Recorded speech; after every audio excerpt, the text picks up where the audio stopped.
en Mateo 23, versículo número 23. Gloria al Señor. Mateo 23, vamos a usar un solo versículo para poder, espero que me dé el tiempo, para poder hablar sobre la temática que vamos a hablar en este día. Mateo 23, versículo 23. Muchos conocemos ese versículo porque lo hemos leído en alguna otra ocasión. Solamente Mateo y Lucas hablan de este asunto que Cristo dijo. En Mateo 23 y también en Lucas 11:42 aparece esta expresión de Cristo. Lo voy a leer, se puede quedar sentado. Lo voy a leer en el nombre del Padre, del Hijo y del Espíritu Santo. Hay de vosotros, escribas y fariseos, hipócritas, porque diezmáis la menta y el eneldo y el comino, y dejáis lo más importante de la ley, la justicia, la misericordia y la fe. Termina ahí un punto. Esto era necesario hacer sin dejar de hacer aquello. Que el Señor añada bendición a nuestra vida a través de su palabra. Señor, en esta hora te pido que nos enseñe tu palabra y ayúdanos a ser hacedores de la misma, Señor, en el nombre de Jesús. Amén. Yo voy a disertar y voy a traer una enseñanza bajo el tema, un divorcio bíblico. Ese es el tema. Un divorcio bíblico. Déjeme ponerle aquí unos puntos, porque yo sé que la palabra divorcio debe causarle hemorragias internas cuando la escuchamos. Pero voy a hablar de un divorcio bíblico. Primeramente, la palabra divorcio, tomé algunas definiciones, dos de ellas, de muchas que tiene, pero dos de ellas que se asemejan a la temática. Es separación de cosas o personas que están o deberían estar unidas o relacionadas. Número dos, es la falta de coordinación o separación entre los elementos de una cosa. Entonces, este tema nace a raíz de la generación de cristianos que hoy en día vive. Esta generación de cristianos que hoy en día se está levantando, o este ambiente espiritual con el que nosotros estamos lidiando, es un ambiente espiritual y hay gente que quiere divorciar, y esa palabra es separación, para hacerlo más sencillo. Hay gente que quiere separar porciones de la Biblia y justificar las acciones que hacen porque ciertamente viven una parte de la Biblia o hacen algo de la Biblia, pero la Biblia es completa y hay partes en la Escritura que están ahí puestas y nosotros no podemos divorciarnos de ellas. No podemos divorciarnos de esa parte de la Escritura, porque esa parte de la Escritura está hecha para todos nosotros, aunque nos duela. Porque hay parte de la Escritura que el líder más fuerte aquí lo hace moverse. Porque son parte de la Escritura que tienen que ver con nuestra forma de agradar a Dios. Y a la hora de agradar a Dios ya la ley está establecida, ya los requisitos están puestos. Nadie puede venir a poner otro fundamento donde ya existe un fundamento. Pero hoy en día la gente se está divorciando de la palabra. Y hoy en día la gente está separándose de la palabra. Y hoy en día voy a traer lo que el Señor ponía, porque esto no es un estudio que yo hice copy-paste, no, esto no es copy-paste. Esto es un estudio que el Señor me dio para ustedes como iglesia y lamento la ausencia en esta noche. Pero ¿sabe qué? Hay muchos cristianos que se están divorciando de sus responsabilidades. Hay muchos cristianos que se están divorciando de su compromiso con el Señor. Yo le pregunto, ¿con quién es el compromiso? Porque si el compromiso es con Dios, no hay problema, todo va a ir bien. Pero si el compromiso es con la posición que yo ocupo, si el compromiso es que mi criterio Mi criterio me dice que esto debe ser así, pero la Biblia dice que debe ser asá. Entonces ahí nosotros vamos a tener tropiezos en este camino.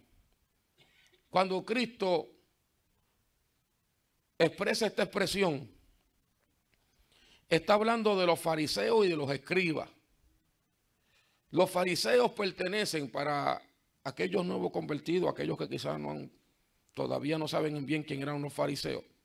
Los fariseos pertenecían a los tres partidos prominentes dentro del judaísmo en los tiempos de Jesús. Los fariseos, los saduceos y los esenios eran los tres partidos prominentes en el tiempo de Jesús. Los fariseos fueron más influyentes que los otros dos. Durante el ministerio de Jesús, los fariseos eran un grupo religioso que siempre se oponía a las enseñanzas de Jesús. El origen de la palabra fariseo en hebreo y en el griego, de la cual se deriva la actual palabra fariseo, significa de una manera semítica. El significado es separado, aparte o separatista. Eso es lo que significa la palabra fariseo. Separado, aparte o separatista. Hay gente que se creen más espirituales que otras personas.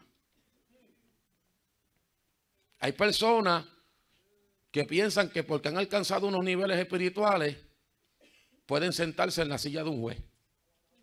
Separado, aparte, separatistas. Escuche bien. Por eso le dije que se abrochara el cinturón. Vienen turbulencias. Estamos empezando. Este grupo se atribuye su inicio al periodo de la cautividad babilónica. Algunos sitúan su origen durante la dominación persa o lo consideraban sucesores de los Hasidim, que significan amados por Dios o leales a Dios. Se definieron como partido durante la revuelta de los macabeos contra los invasores seleucidas y se fortalecen durante el reinado de Juan y Carlos. Generalmente ese es el término fariseo. También habló de los escribas. Los escribas proceden de la palabra latín escriba y el hebreo sofer, que se traduce como secretario, escribano o copista, y alude a una persona instruida, o sea, a un erudito, a alguien entendido. Una clase de eruditos que hicieron el estudio sistemático de la ley y su exposición, su ocupación profesional. Los escribas, ellos son muchas veces asociados con los fariseos, hay un sinnúmero de citas. La mayoría de los escribas estaban unidos al partido de los fariseos, que reconocían las interpretaciones legales de los escribas. Los saduceos también tenían escribas. Los escribas de los días previos al exilio eran escritores o intérpretes públicos, secretarios de gobierno y copistas de la ley y de otros documentos. O sea, estamos hablando de los fariseos que en el tiempo de Jesús fueron influyentes como partido por la manera en que ellos interpretaban las leyes. Y estamos hablando de los escribas, que son eruditos, son gente especialista en la materia, gente que sabía lo que hablaba porque tenía información de fecha, tenía información y tenían detalles históricos, y gente que había pasado horas y muchas horas estudiando los pergaminos. O sea, cuando Cristo se refiere a ellos, no se está refiriendo a dos grupos de personas que no saben absolutamente nada. No está hablando con neófitos, está hablando con gente que era experta, gente que tenía una especialidad, gente que se daban en el pecho de su religiosidad, porque no era relación, era religión lo que ellos vivían. Ellos eran meticulosos. Esta palabra que le acabo de mencionar significa que son aquellas personas que se detienen en los más pequeños detalles. Usted se da de cuenta que dentro de la iglesia hay gente que está pendiente a eso, a los detalles que usted no ve. Está pendiente a ese detallito, porque son gente que le gustan hacer las cosas bien. Bien, así eran los fariseos, así eran los escribas. O sea, eran tan meticulosos que llegaban tan lejos en el cumplimiento de la práctica de contribuir con la 10ª parte de sus posesiones, que le aplicaba la más pequeña especia como la menta, el eneldo y el comino, pero habían descuidado los temas más importantes de la ley. Entonces, sencillamente la menta, el eneldo y el comino eran plantas aromáticas. La menta de dulce olor, el eneldo y el comino eran como semillas aromáticas. Se usaban tanto como medicina como condimento. O sea, pero eran plantas valiosas. Valían, tenían su valor. Las semillas del comino se usan desde luego para dar sabor a la comida. Para los escribas y los fariseos, todos los actos externos eran muy importantes.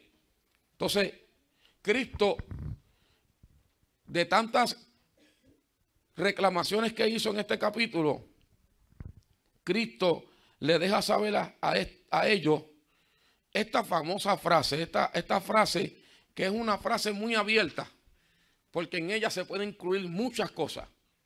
Él está diciendo, lo que ustedes están haciendo está bien. Lo que ustedes están haciendo está bien. Pero aunque ustedes están haciendo esto, ustedes han dejado de hacer esto. Ustedes están diezmando. Hay gente que piensa que porque da el diezmo tiene a Dios agarrado por la túnica. Ustedes están haciendo estas cosas, pero ustedes se están olvidando de la justicia, la misericordia y la fe que aparece aquí en el verbo de fidelidad. No de creer que la montaña se mueve, sino en el verbo de fidelidad. Entonces, Cristo le está diciendo, ustedes están diezmando, están haciendo muchas cosas importantes, están cumpliendo con los ritos ceremoniales. Pero nos estamos olvidando, porque ese es el problema que estamos teniendo hoy en día, que hay una falsa sana doctrina que se está enseñando. Hay una falsa sana doctrina que se está enseñando, que no es la sana doctrina que dice la Biblia. Y eso está creando división dentro del mismo pueblo. Por eso que existen los famosos grupos dentro de las iglesias. ¿Usted entendió? Porque dentro de la iglesia hay gente que está catalogado como que son liberales. Y allá está el otro grupo que son legalistas. Y tú ves que esos grupos no cruzan nunca. Porque estos dicen, no, es que aquellos son muy libres en su forma de pensar. Entonces, no es que aquellos son perfectos. Nunca fallan. No cruzan. Le estoy trayendo en el lenguaje actual, la situación actual de lo que estaba trayendo Cristo. Entonces, Cristo está trayendo y está diciendo, esto es necesario. Hay muchas cosas que nosotros hacemos que son necesarias. Hay que diezmar. ¿Cuántos lo sabían? Hay que diezmar. Hay que tener un vestuario adecuado. ¿Cuántos sabían eso? Gloria a Dios. Pero, ¿usted sabe por qué dice la justicia, la misericordia y la fe? Porque los ritos, el diezmo, no me muestra a mí el carácter de Dios.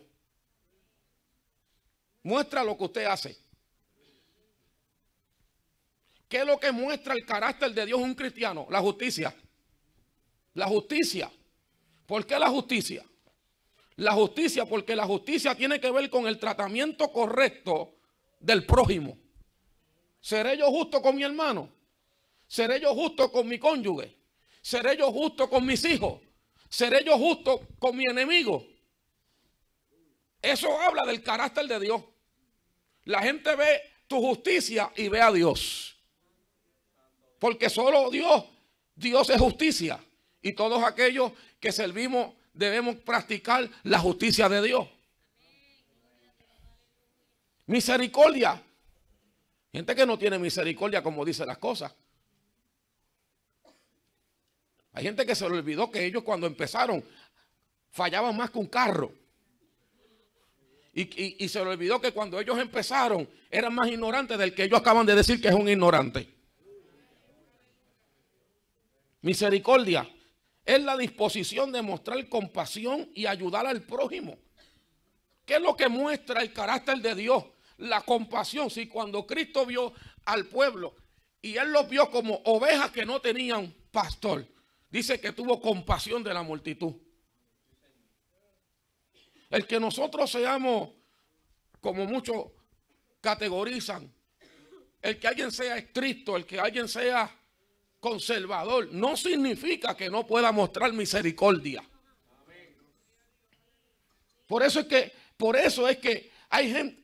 Yo estaba leyendo un hombre que lo conozco, que hoy en día no es pastor porque tuvo una situación en su cuerpo que le dio un derrame cerebral masivo. Pero hoy en día ya camina poco, camina, se mueve. Ya hace muchos años de esa situación. Y él dijo, ya no es pastor, pero él dijo, Dios no llama a todo el mundo a pastorear. Y eso es verdad. Y eso es verdad. Hay gente que puede anhelar el pastorado, pero Dios no los va a llamar. Porque en el pastorado se necesita compasión. Tú tienes que tener compasión de gente que te va a fallar 2 y 3 veces. 4, 5 y 6. 7, 8 y 9. Y tienes que volver a repetir que compasión. Pero hoy en día hay gente que a la primera que le hace le pusieron una X, lo borran de Facebook, no le hablan más en la vida y quieren llegar ahí. Muy difícil. Compasión. Yo tengo que mostrarle compasión a mi prójimo. Misericordia, juicio sin misericordia se hará con aquel que no tenga misericordia. Y fe, que esta expresión de fe en este contexto, lo que significa es la fidelidad. La fidelidad. Entonces, estas 3 características que le he mencionado están hablando del carácter de Dios. Ese carácter de Dios que la gente va a ver. La gente no ve cuánto tú diezmas. La gente no lo ve. O lo ve. O tú le enseñas sobre a todo el mundo.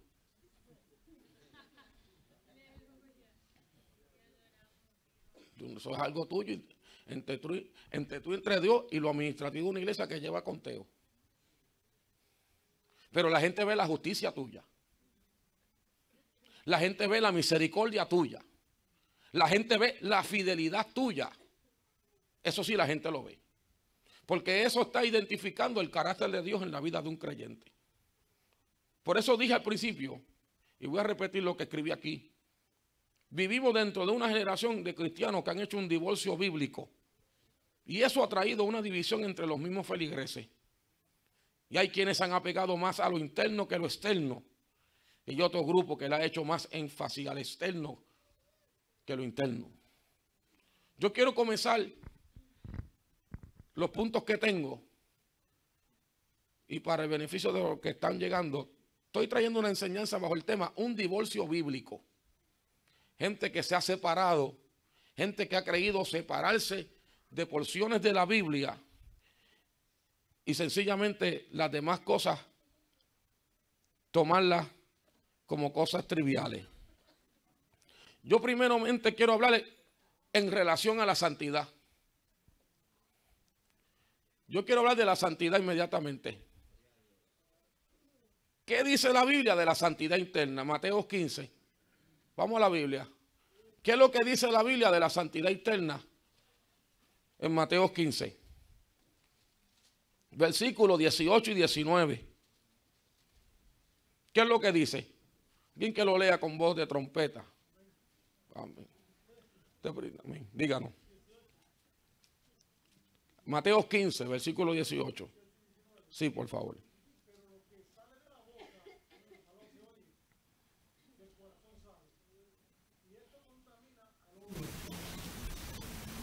porque del corazón salen los malos pensamientos, los homicidios, los adulterios, las fornicaciones, los hurtos, los falsos testimonios, las blasfemias.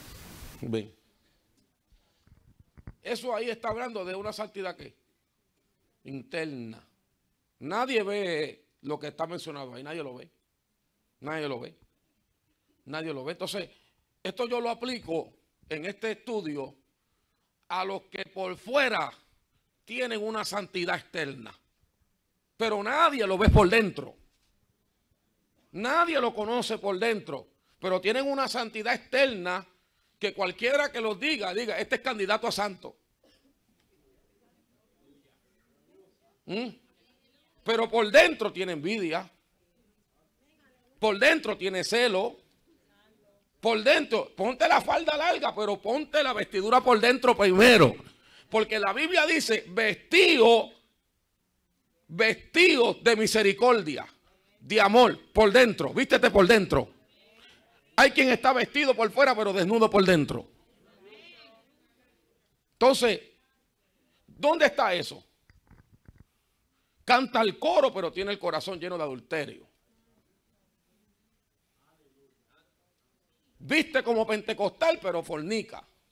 Está por dentro.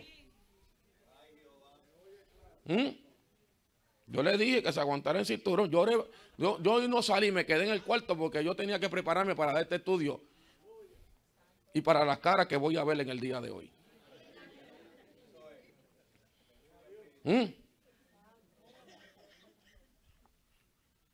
Está por fuera en una apariencia, pero roba. ¿Pero cómo roba? Miente. Dice que gana 200, mentira, gana 600. Está robando. Alábalo aquí. Entonces, por fuera tenemos una santidad, pero por dentro, la misma santidad que hay por fuera, la tiene que haber por dentro. Eso es lo que está queriendo decir. No deje de hacer aquello sin hacer lo otro. Mire lo que dice primera, que Manángel y Calea, lo que sé que usted se levantó también. David le ganó la salida. Primera de Pedro, capítulo 1, versículos 15 y 16.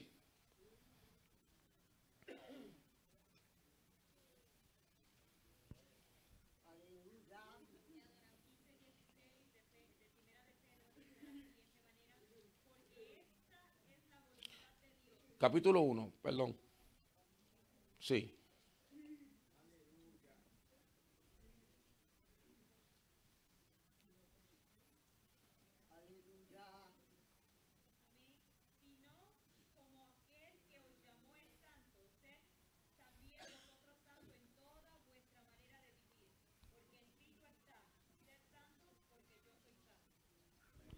Entonces, mire, quiero enfatizar la expresión del apóstol Pedro. Ser santo, ser con D, mandato, orden, imperativo. Ser también vosotros santos en toda vuestra manera de vivir. Y eso habla en general.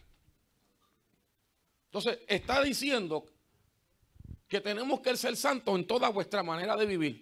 Hay santidad en el saludo. Hay santidad en mi manera de hablar.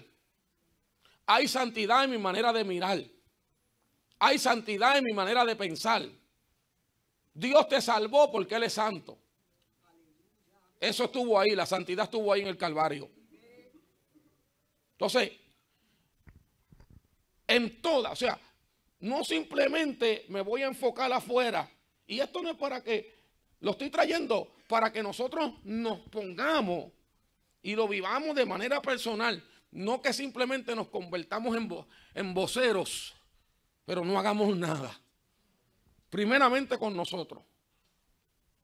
Por dentro, pero también voy a trabajar. Porque es más fácil cambiar por fuera que por dentro. Cualquiera se pone una falda. Bueno, mujer. A menos que sea escocés. Cualquiera se pone una buena ropa. Cualquiera se quita la barba. Pero lo demás, ¿cómo se quita? Porque no lo vemos. No lo vemos. Entonces hay gente que son rápidos cambiando por fuera. Inmediatamente cambian por fuera. Porque hay gente que cambia por fuera hasta por un trabajo. Porque hay trabajos que te dicen, mire, en este trabajo las mujeres tienen que usar falda. Y hasta las impías se ponen falda. Porque esa es la póliza del trabajo. Y que el trabajo como paga bien, cualquiera se pone una falda que pague bien. ¿Verdad? Entonces eso no tiene que ver mucho con por dentro, ¿eh? Porque a veces nos hemos quitado cosas por fuera y por dentro todavía la tenemos enganchada. Está en el closet del corazón enganchada ahí. Está ahí. Entonces, la misma que está haciendo afuera tiene que ser adentro. Hebreos 12:14 va a terminar en relación a la santidad, porque el estudio no es la santidad, el estudio es un divorcio bíblico. Tengo mucha temática aquí. Hebreos 12:14. ¿Quién lo lee? Amén. Seguir la paz con todo y la santidad sin la cual nadie verá al Señor. Amén. Entonces, mire lo que dice, seguir la paz. Mire, ¿por qué? Me están grabando, eso es importante. Mire,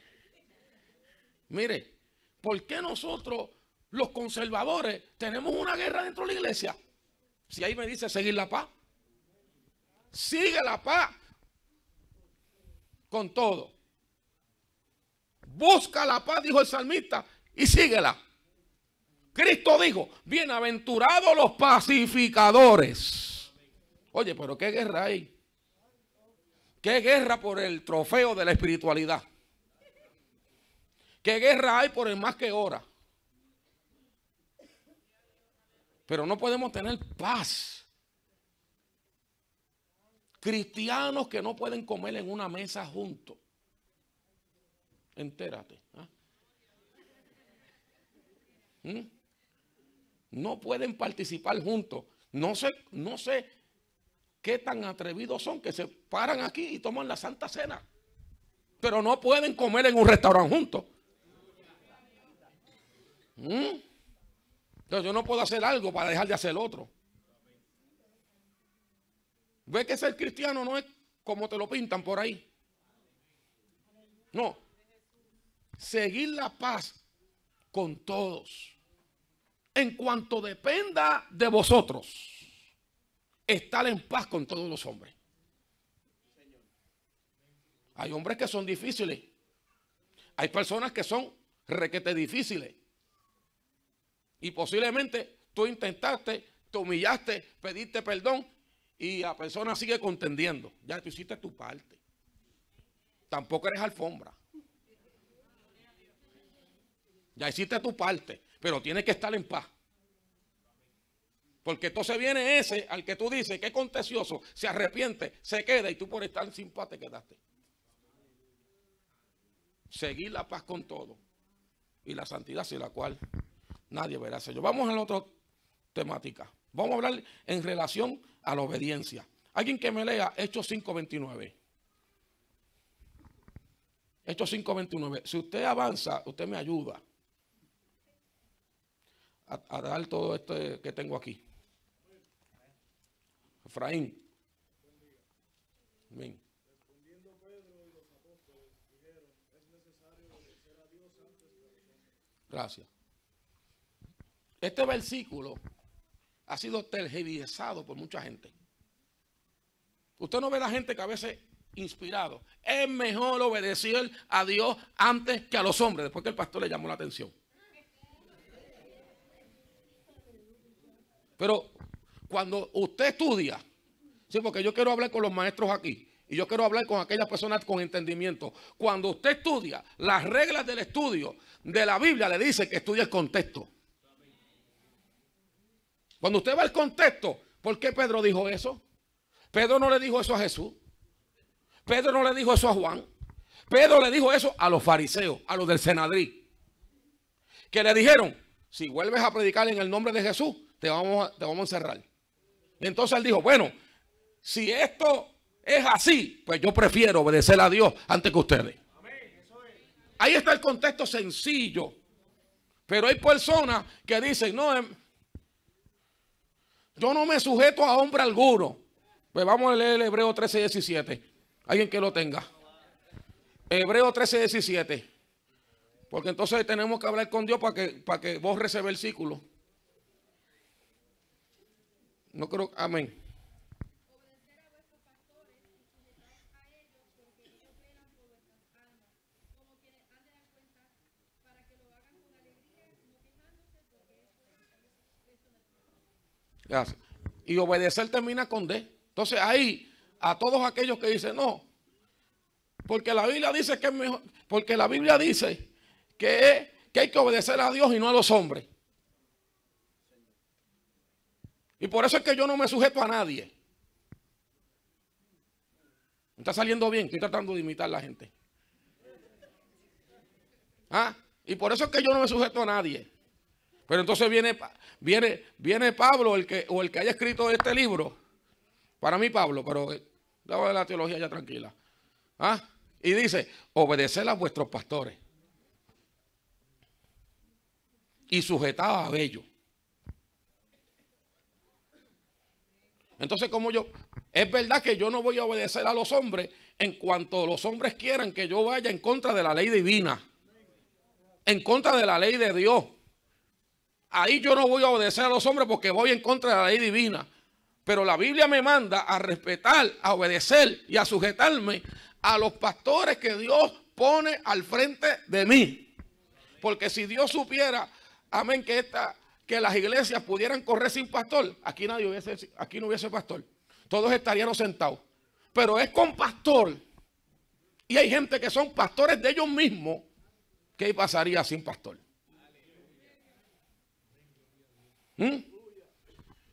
Entonces, la Biblia nos manda a obedecer. La Biblia nos manda a hacer estas cosas. ¿Por qué? Porque este es el contraste que estoy tratando de enseñar hoy. Usted tiene que saber cuándo dice, es mejor obedecer a Dios antes que los hombres. Usted tiene que saber en qué contexto usted lo dice. Porque si usted lo está diciendo en un contexto, porque el líder que está frente a usted dice, no, a mí no me gusta ese líder. Es más, yo no voté ni por él, pero la mayoría ganó. Entonces, eso, sencillamente, usted está diciendo algún contexto que Dios no le agrada el contexto que usted está hablando. Porque no es el contexto bíblico, amado. El contexto bíblico es si viene alguien y te dice algo que está fuera de la Biblia y te dice, tú puedes hacer eso. O te dice, ¿sabe qué? Si tú vuelves a hablar de Dios, ese es el contexto bíblico ahí. Por eso es que Pedro dijo, me debo obedecer a Dios antes que a los hombres. Pero vamos a seguir porque también hay otro asunto con la obediencia y es el sacrificio. Vamos para 1 Samuel 15:22. Porque hay gente que dice que no hay que sacrificarse aquí. Pero la obediencia en sí es un sacrificio. ¿Usted no cree? Obedecer es un sacrificio. Porque hay cosas que usted obedece, pero hay cosas que usted obedece. 1 Samuel 15:22, ¿qué dice?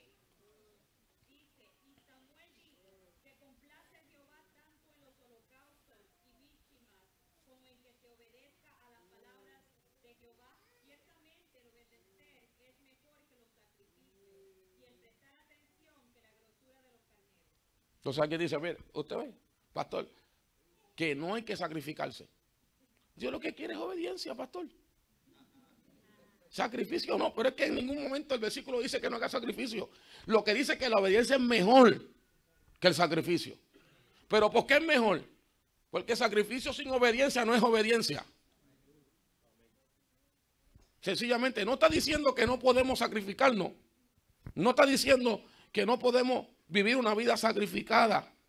Sencillamente en el contexto que lo está hablando de los sacrificios de los carneros.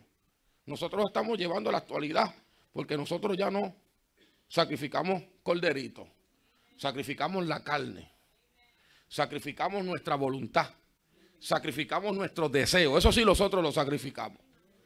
Pero mire lo que dijo en 2 Samuel 24:24 David. Alguien que lo lea. 2 Samuel 24:24. ¿Ven? ¿Quién dijo amén? Amén.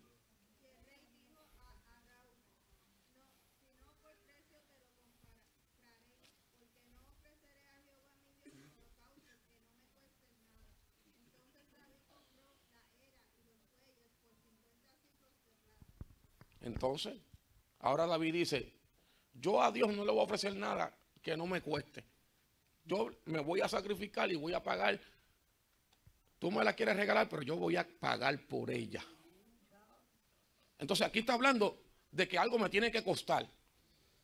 Entonces, por eso que hoy en día te cuesta llegar a la iglesia. Qué bueno.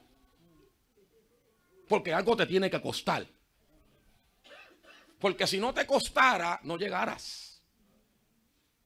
Pero como te cuesta, pero aunque te cuesta, tú sabes que eso es beneficio para ti, beneficio para mí. Hay muchas cosas que nos cuesta. Hay a veces que el espíritu, hay gente esperando el cambio, que el espíritu le diga con voz audible, deja eso, déjalo tú. ¿Te cuesta? Pues déjalo. Porque no le vas a ofrecer nada a Dios que no te cueste. Entonces, sencillamente, hay gente que dice, no, pero Dios lo que quiere es obediencia. Ya yo estoy aquí sentado. Con eso es suficiente. El Señor sabe que yo estoy aquí sentado. Él conoce mi corazón. Pero no me cuesta nada. No me cuesta nada. Pero usted sabe que hay algo que cuesta. ¿Cuesta o no cuesta? ¿Costará o no costará? Pues Dios quiere que todo lo que te cueste tú se lo des a Él. Todo lo que te cuesta, todo lo que tú dices, esto es difícil. Pero ¿por qué Dios no me pide esto? Porque Él sabe que eso,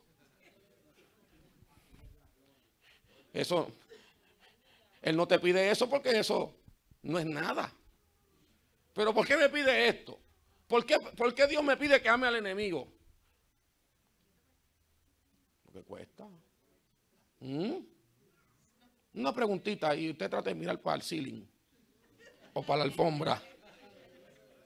Pero si de alguna manera usted, por alguna razón, no se lleva bien con alguien aquí, como esto es una iglesia bien grande, ¿verdad? O grandecita, es más fácil evadirse entre la multitud para no saludar. Porque cuando son 20, no hay más nada. No puedo evadirme. Pero como hay mucho, usted dice, mira, la hermanita esa que me cae, que me encebolla el hígado cada vez que canta. Tú sabes que yo voy a aprovechar que está saludando a alguien y me voy por aquí. Yo no quiero saludarla. Nadie vio eso. Nadie lo vio, humanamente hablando. Hubo uno que sí lo vio. Y después, ay, qué desánimo yo tengo. Pues claro, tienes que tener un desánimo. Porque hay algo que te está costando y no lo quieres dar. Todos en algún momento hemos tenido que darle a Dios algo que nos ha costado. Y ha sido bien difícil porque eso tiene que ver con el orgullo. Tiene que ver, amén, con las injusticias. Muchas veces es realidad lo que la persona dice, pero Dios te manda a hacer otra cosa. Vamos a seguir que usted. Vamos a Romanos 12:1. Alguien que lo lea, Romanos 12:1. Es que si me quedo en cada tópico de eso, damos un estudio. Romanos 12:1, ni lo lea. Amén.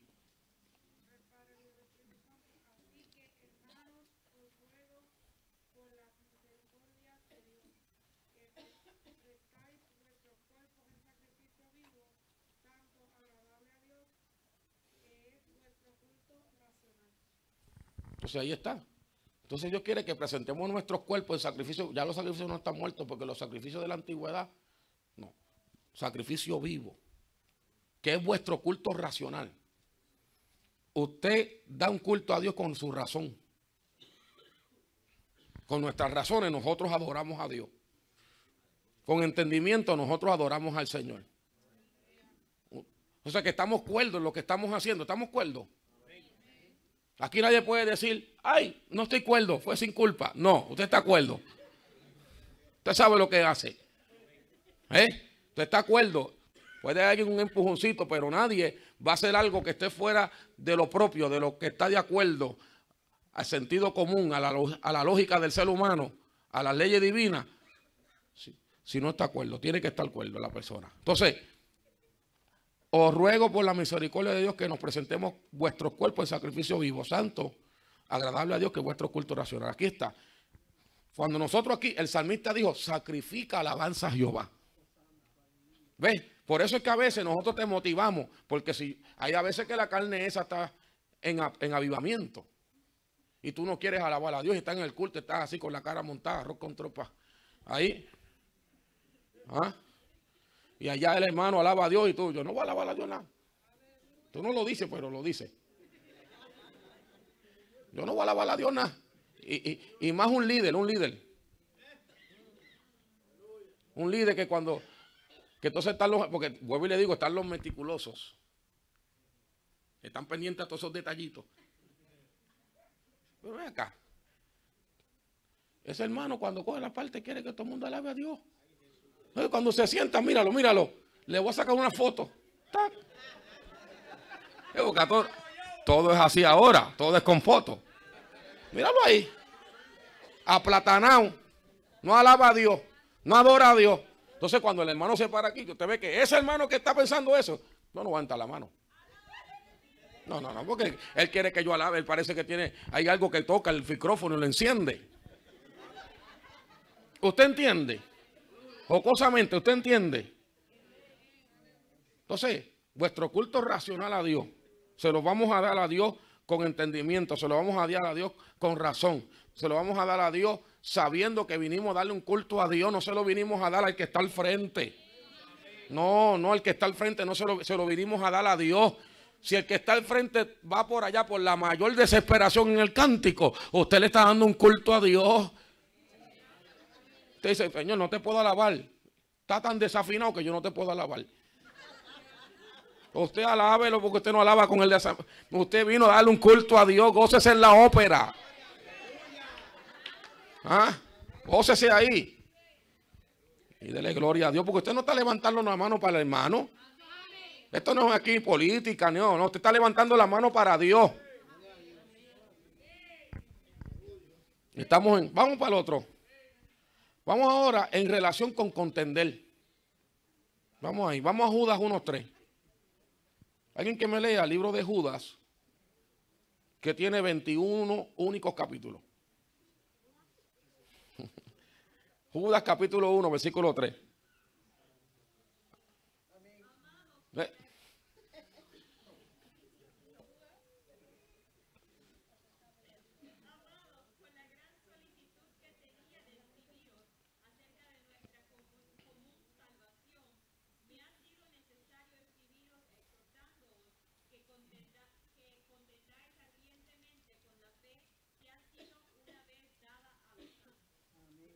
Amén, hasta ahí.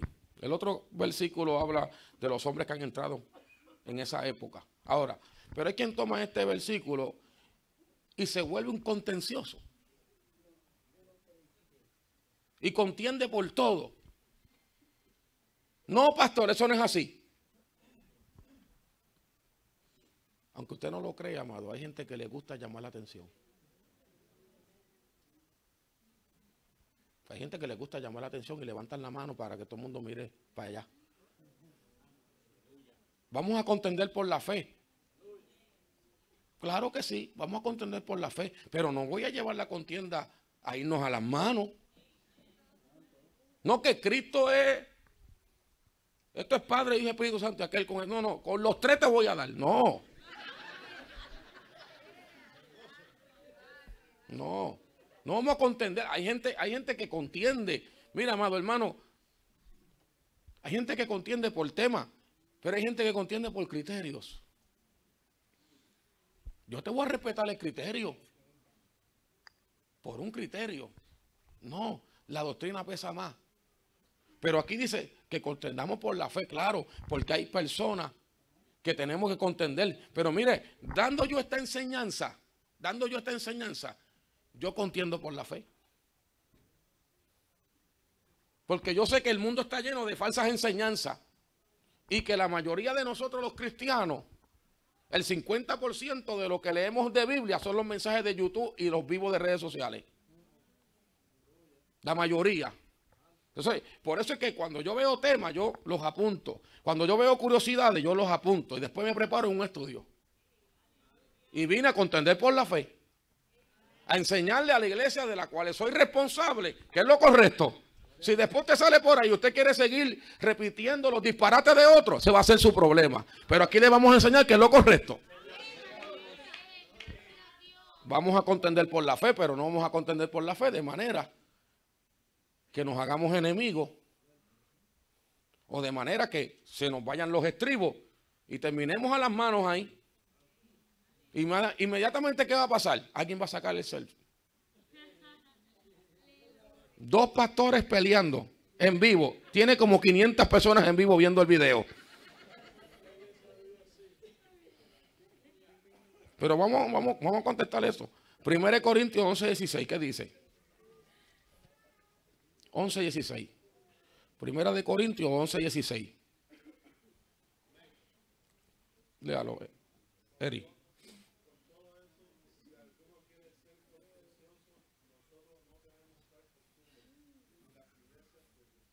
Y esto en otro contexto, hablando el apóstol Pablo, que el apóstol Pablo está hablando aquí, amén.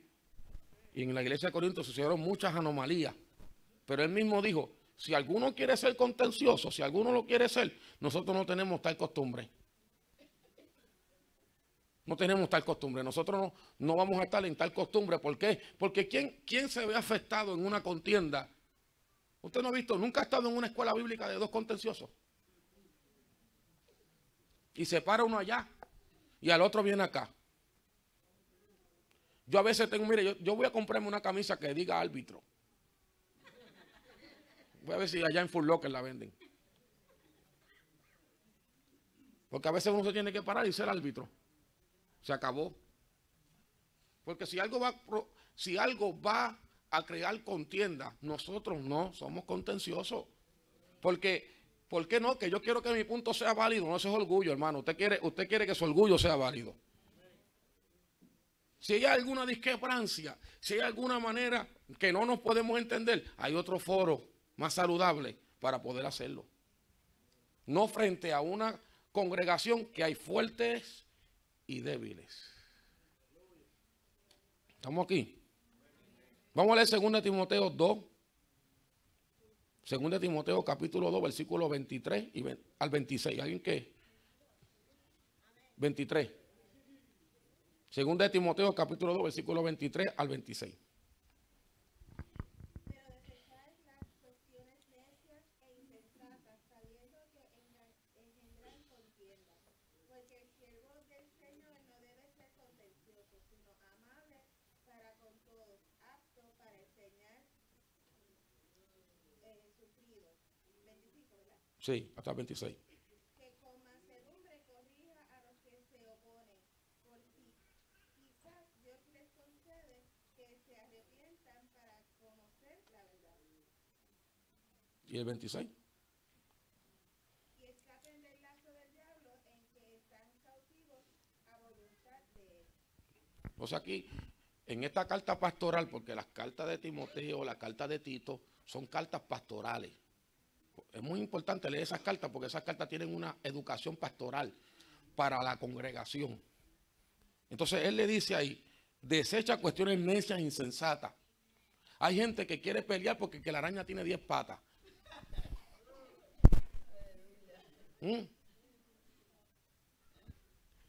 Y se vuelve esto un debate. ¿Ah? Y un ejemplo así, pero es ejemplo de otra cosa. Hay gente que está ahí en ese punto parado y amado hermano, si usted le toca ese punto, prepárese para el combate. No lo toque porque él tiene que prepararse para el combate. Y son cuestiones necias, insensatas, sabiendo que engendran contienda. Dios está a favor de la paz, no de la contienda.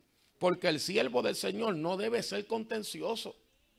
No debe. Hay momentos que nosotros nos vamos a sentar y podemos poner nuestro punto de vista. Y una vez se termina ese debate, se acabó el tema. Se acabó el tema. No hay nada más. Porque lo que nosotros tenemos que buscar es que gane Dios siempre y no ganemos nosotros. Si gana uno de los dos, no ha ganado nadie. Todavía sigue la contienda ahí. Apto para enseñar, sufrido, que con mansedumbre corría a los que se oponen. Como Pablo le está diciendo a Timoteo, y Timoteo era un pastor joven, de unos 35 años, quizás hasta 40 años, un pastor joven en edad. Para aquellos tiempos, la mayoría de los eruditos eran ancianos en edad. Eran gente bien preparada. Entonces él le dijo, tú no puedes contender con ellos. No te veas en ese foro. Tú tienes que con mansedumbre corregirlos. Y tienes que ser sufrido. O sea, hay momentos que te tienes que dar con la boca cerrada. Porque a veces uno quisiera defenderse de muchas cosas y decir, si yo llego a casa y digo, ¿por qué yo no dije esto? Y esto. Yo debía haber dicho esto. Pero dije esto. Dije esto. Y uno se va por ahí y el diablo, ¿qué bobo eres? No somos bobos. Nos quedamos callados. Corrijan a los que se oponen. Porque quizá Dios le concede que se arrepientan. Pero si alguien se arrepiente y alguien dice, es verdad, mira, ¿sabes qué? Yo tuve una discusión con esta persona, pero a la larga yo pensé que es correcto lo que dijo. Pero como quedó en contienda, no se va a atrever a venir. Usted me está escuchando aquí, está cayendo aquí. Mire, yo le decía a una persona hace reciente, yo le decía a una persona que entramos en un debate. Usted sabe que yo me encuentro, Dios nos ha permitido entrar en muchos foros, pero en ese debate que entramos, yo le dije, mira, te voy a decir algo que quizás o lo has visto o no lo has visto, pero yo te voy a hablar de lo que se llama un conflicto de interés. Y un conflicto de interés es que dentro de una junta hayan un matrimonio. Usted sabe que siempre va a haber un peso ahí. Entonces, el día que los dos estén en contra de cualquier cosa que se va a hacer, ya usted tiene 2 votos en contra. Porque no va a ser saludable que estén ahí, porque, número 1, son marido y mujer. Todos aquí nos acostamos en camas distintas, menos ellos. Por lo tanto, ellos van a ¿qué? A buscar la paz, porque se tienen que meter en la cama. Tienen que buscar la paz. ¿Usted me está entendiendo lo que yo le quiero decir? Por eso es que yo no pongo diáconos como pareja. Porque creo unidad o creo divorcio. Por eso es que en posiciones siempre he acostumbrado eso. Y los que me conocen un poquito, que han trabajado un poquito más de cerca, siempre he enseñado sobre el conflicto de interés. Vamos al tópico en relación con lo doméstico y el tiempo de Dios. Hay un tópico que yo quiero tocar y eso lo voy a tocar. Lo voy a hablar. Pero alguien que me lea Lucas 10, 41 y 42. Alguien que me lea eso. Lucas 10, 41 y 42. A los que los hermanos, los jóvenes y los niños se van acomodando y lo van haciendo ahí en silencio, porque todavía tenemos clase aquí. Sí. Respondiendo Jesús les dijo, Marta, Marta, afanada y turbada, está con muchas cosas, pero solo una cosa es necesaria, y María ha escogido la buena parte, la cual no le será quitada. Y ahí, ¿qué es lo que tenemos ahí? Lo que tenemos ahí sencillamente es que entonces tenemos ese extremo de la gente que dice, no, hay que meterse con Dios. Y los trastes allá, que no hay quien le meta mano. No, hay que buscar de Dios, y el hamper de ropa así ya no le cae más. No, mira lo que Cristo le dijo a Marta, que estaba afanada. Está el que trabaja 8 y 10 horas y no llega a la casa. No, es que... Entonces, está el que está el que no quiere trabajar. No, que hay que buscar de Dios. Y la mujer diciendo, ¿y por qué este hombre no se va a trabajar? No, que hay que buscar de Dios. Y hay que buscar de Dios. Y él dice, no, que la Biblia dice que no podemos estar muy afanados. ¿Usted entiende lo que yo le quiero decir? ¿Usted entiende ahí lo que yo le quiero hablar? No puede dejar de hacer esto y sin dejar de hacer aquello. No puede dejar de hacer eso. Entonces, hay mujeres que en su casa no hacen nada. Me toca predicar, ¿verdad? Estoy enseñando. No, todo es personal.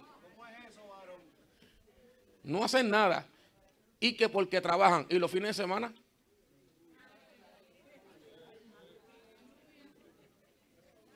¿Y los fines de semana? Pero más feo se ve una que no trabaja y no hace nada.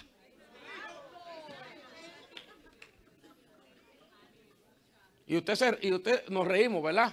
Pero hay maridos que se van de la casa por esa sencillez. Porque cuando llega a la casa, tras que no trabaja y no hace nada, todavía tiene la bata de por la mañana.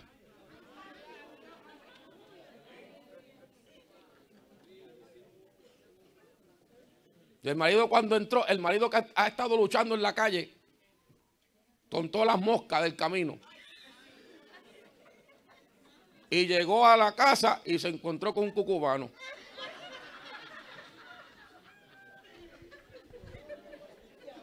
¿Usted entendió lo que le quiero decir? No, porque es que estaba leyendo la Biblia todo el día, leyendo la Biblia, de verdad.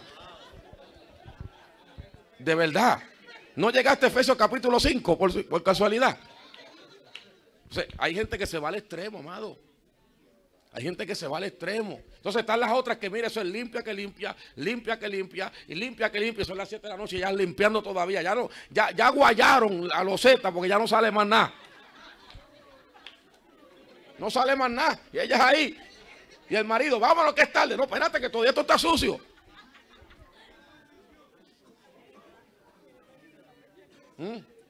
Debí empezar con esta, ¿verdad?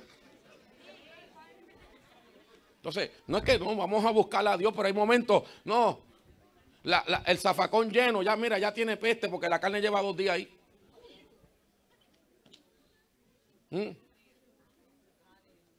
Y el hombre orando. Orando. Y el zafacón ahí. Pues mira.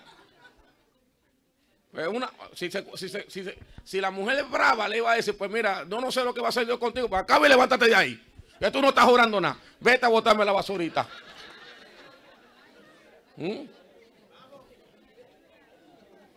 No hay gente que toma la Biblia y la quiere acomodar a ellos. ¿Me está entendiendo lo que quiero decir? Yo sé que usted se está riendo, pero es porque que se ríe de sus maldades, se ríe. Hay gente que quiere acomodar la Biblia.